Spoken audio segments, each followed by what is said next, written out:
صل على نبينا صل على محمد.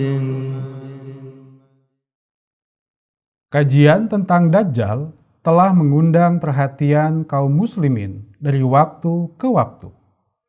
Dajjal dinilai sebagai simbol keburukan, kejahatan, dan keangkara murkaan.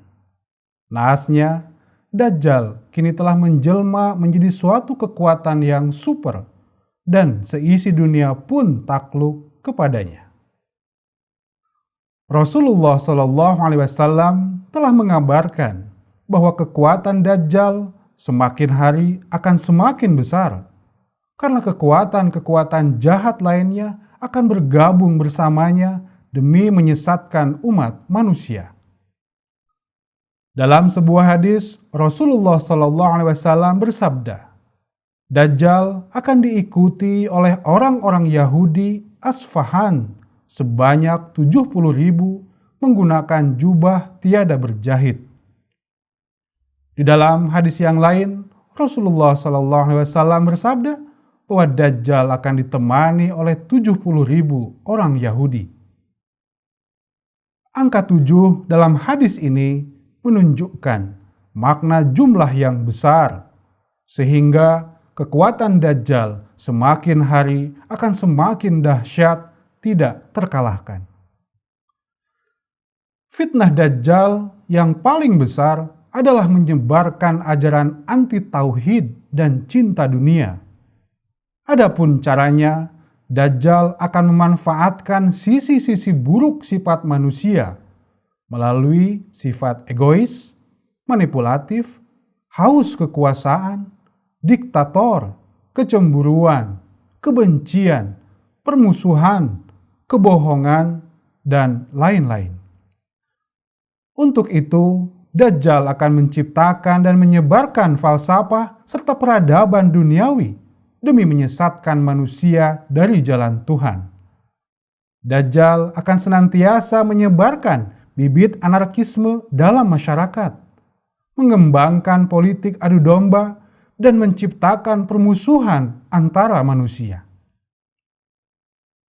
Dajjal akan menciptakan dan mengarahkan konflik dalam corak apapun di berbagai belahan dunia demi terciptanya perang saudara. Lalu, secara perlahan, ketika dampaknya telah meluas dan semua pihak menjadi lemah, maka Dajjal akan datang menguasai kedua belah pihak. Dajjal akan menciptakan isu-isu negatif untuk menciptakan kepanikan dalam masyarakat. Sikap ketidakpuasan masyarakat terhadap pemerintah akan senantiasa dijaga dan diabadikan, agar suatu saat timbul gerakan anti pemerintah, bahkan gerakan pemberontakan. Dajjal akan menjajah dunia melalui ekonomi. Mereka akan menguasai kekayaan suatu negara melalui sistem riba. Dajjal akan menyebarkan kemiskinan yang membelenggu setiap orang, sehingga manusia akan terus bekerja keras selamanya agar lepas dari belenggu tersebut, lalu lama-lama akan diperbudak oleh mereka. Dajjal akan menciptakan krisis ekonomi di berbagai negara, sehingga menyebabkan gagalnya perdagangan dan industri. Dengan itulah terjadilah perang saudara, dan keadaan negara pun akan kacau balau. Lama-lama, Dajjal akan datang sebagai pahlawan dengan memberikan bantuan dengan tujuan untuk menguasainya, bahkan memperbudaknya. Dajjal akan menguasai pemimpin berbagai negara melalui iming-iming harta dan kekuasaan yang besar. Setelah menguasai pemimpin negara tersebut, maka Dajjal akan menguasai sistem internal pemerintahannya. Dajjal menciptakan paham liberalisme yang berbasis kebebasan untuk mempengaruhi masyarakat agar atas dasar kebebasan mereka dapat menguasai pihak lain lalu menjajah dan mengeksploitasinya. Dajjal akan membentuk pemimpin negara yang diktator, bersifat tirani, dan menghalalkan segala cara.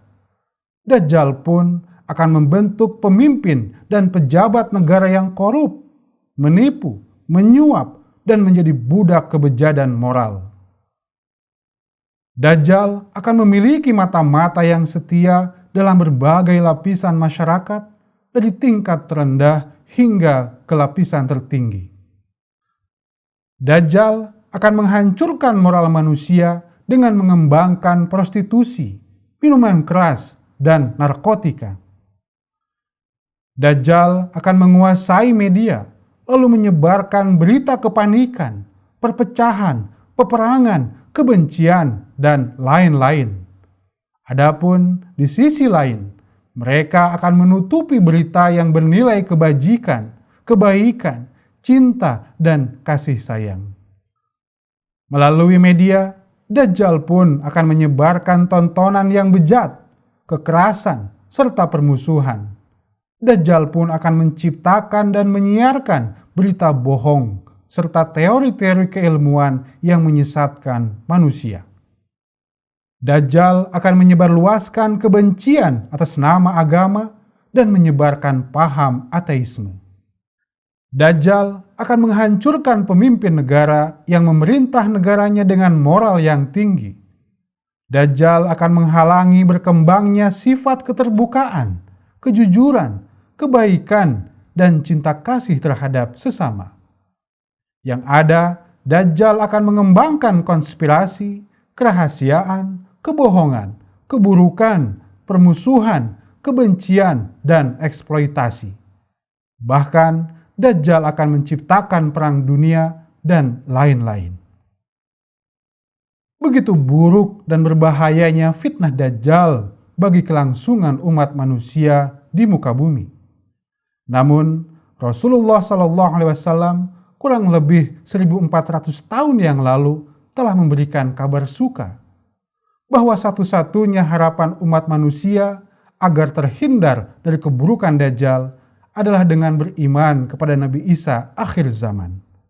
Karena menurut Rasulullah SAW, hanya beliau sajalah yang mampu membunuh Dajjal dan membasmi fitnahnya. Membunuh Dajjal dan membasmi fitnahnya tidaklah dilakukan secara harfiah, melainkan secara kiasan. Artinya, Dajjal tidak dibunuh secara jasmani menggunakan senjata, melainkan menggunakan cara yang damai dan penuh kasih sayang. Karena Nabi Isa akhir zaman adalah sosok yang penuh kelembutan. Rasulullah SAW menggambarkan beberapa cara Nabi Isa akhir zaman dalam membunuh Dajjal.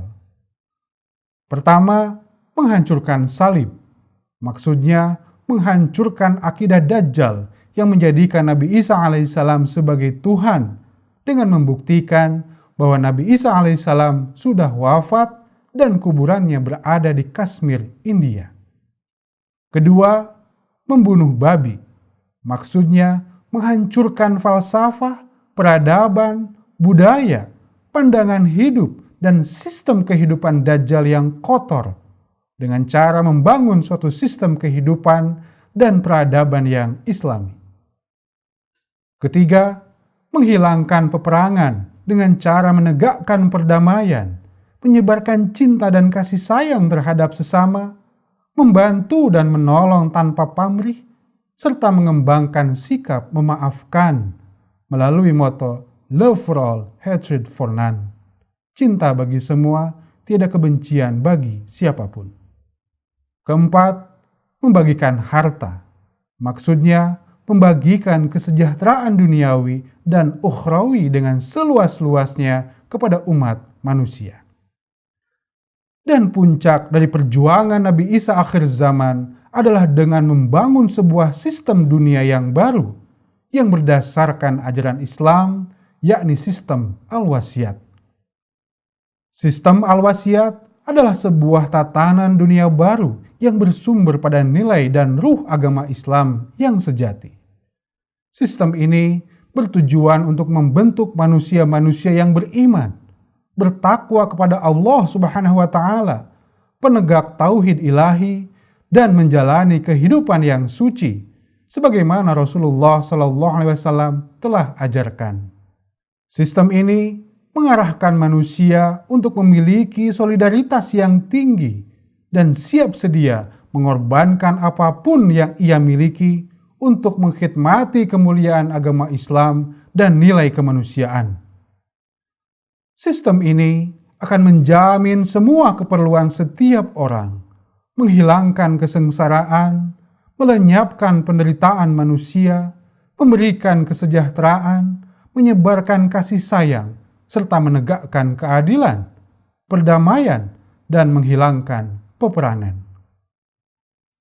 Kebahagiaan dan kedamaian sejati inilah yang akan menjadi bagian terindah dalam tatanan dunia baru menurut Al-Wasiat. Nihilnya nilai egoisme, individualisme, prasangka, intoleransi, kebencian, kedustaan, korupsi, kejahatan, ketidakadilan, kesenjangan, kekerasan, dan peperangan akan menjadi sebuah kenyataan. Dunia akan kembali tegak sesuai dengan tujuan awal penciptaannya, yakni sebagai tempat turunnya kasih sayang Allah Ta'ala dan menjadi surga bagi seluruh manusia. Perkara ini bukanlah isapan jempol atau mimpi di siang bolong. Hal ini pasti terjadi karena telah menjadi takdir ilahi. Sebagaimana halnya Rasulullah SAW telah membuktikan kepada kaum kafir Quraisy terkait kemajuan dan kemenangan Islam di masa awal, meski mereka dianggap gila dan tak masuk akal pada awalnya. Perjuangan ini tentunya tidak mudah. Diperlukan perjuangan yang tiada mengenal lelah serta pengorbanan yang tinggi. Namun, dengan karunia Allah Subhanahu wa Ta'ala, saat ini melalui berbagai upaya, Jamaah Ahmadiyah telah menebarkan benih kemajuan demi kemajuan dan terus berupaya mengikis kedikdayaan Dajjal. Dengan semangat mendirikan tatanan dunia baru menurut Al-Wasiat, Ahmadiyah kini telah menyebar ke seluruh penjuru dunia, baik di Eropa, Amerika, Afrika, Asia, dan Australia, dan terus mengembangkan semangat perjuangan demi tegaknya kemenangan agama Islam yang kedua di akhir zaman.